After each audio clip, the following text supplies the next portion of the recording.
I don't know why. I'll stream, the whole camp an hour, 15 minutes, maybe save like 15 minutes when I go back, the next day and look. But it doesn't even say nothing. It just randomly shuts off. You had the Persians shooting arrows upon the 300, and there were so many arrows, it was literally like the skies were being covered. Okay? It's going to be the same thing, but with missiles. Just imagine that.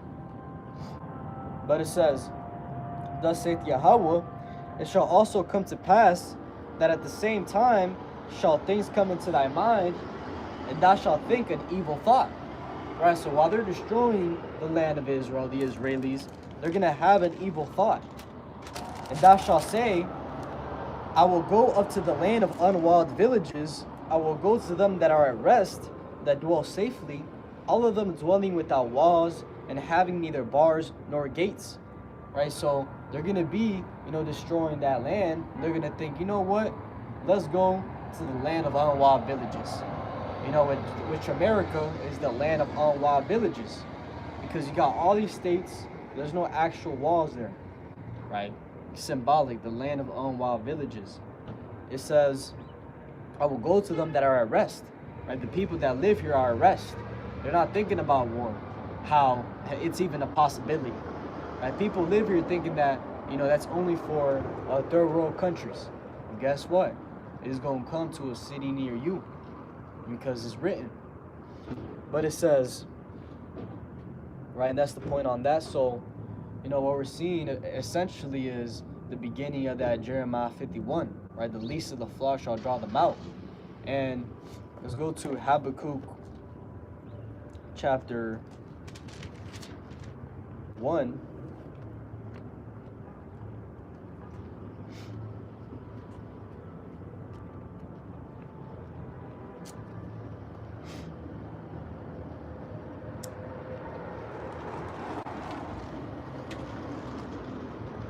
Obadiah,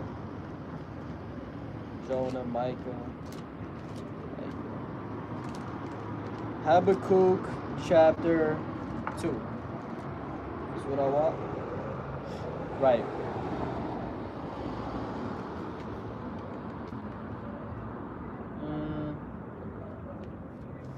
That's not what I want.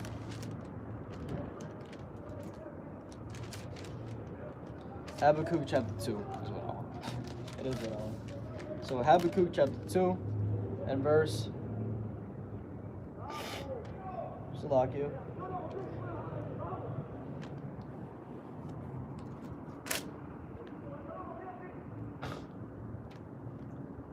Habakkuk chapter 2 and verse 5, it says, Yea, also, because he transgresseth by wine, he is a proud man, neither keepeth at home, who enlargeth his desires hell, and is as death, and cannot be satisfied, but gathereth unto him all nations, and heapeth unto him all people. This is talking about you Edomites, specifically America. Okay, America can't help but take. Okay, going into all nations. Okay, his desires as hell, unsatiable. That's why they had no business getting into Venezuela and doing what they did, but America had to do it because they're never satisfied.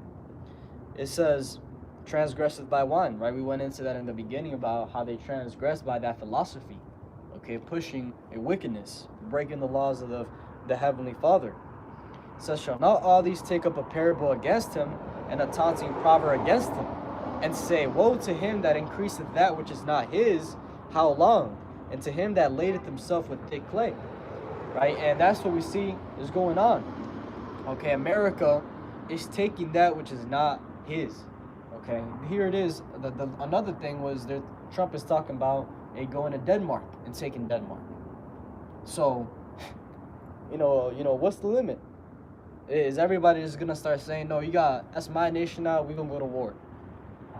That's what the nations are thinking is, what's the limit for, DJ Trump? He's not operating on no international law anymore. He's just doing whatever he wants to do. So, it says, woe to him that increaseth that which is not his, how long? Right, the point. And to him that ladeth himself with thick clay. Which when you go into that word, thick clay, in the Hebrew, the word is ibatiat, which means heavy weights or no, heavy debts. Okay, going into a lot of debt. This country is covered with debt.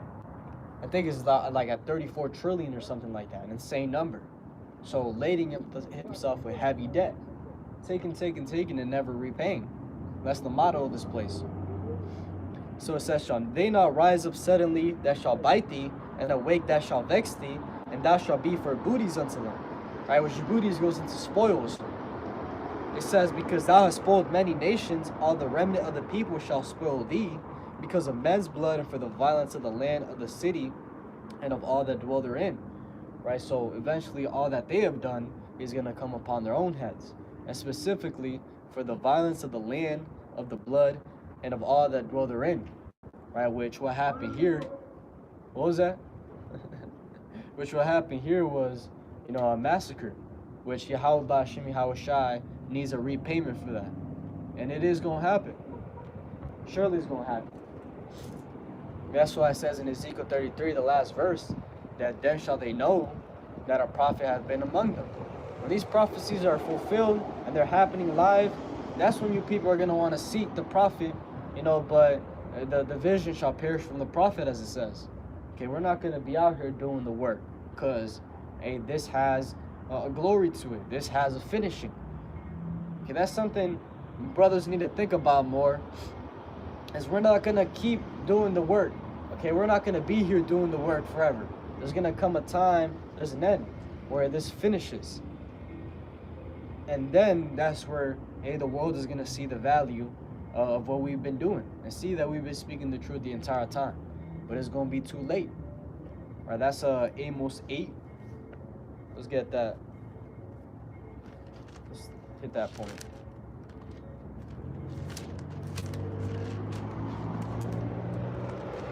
Amos chapter 8.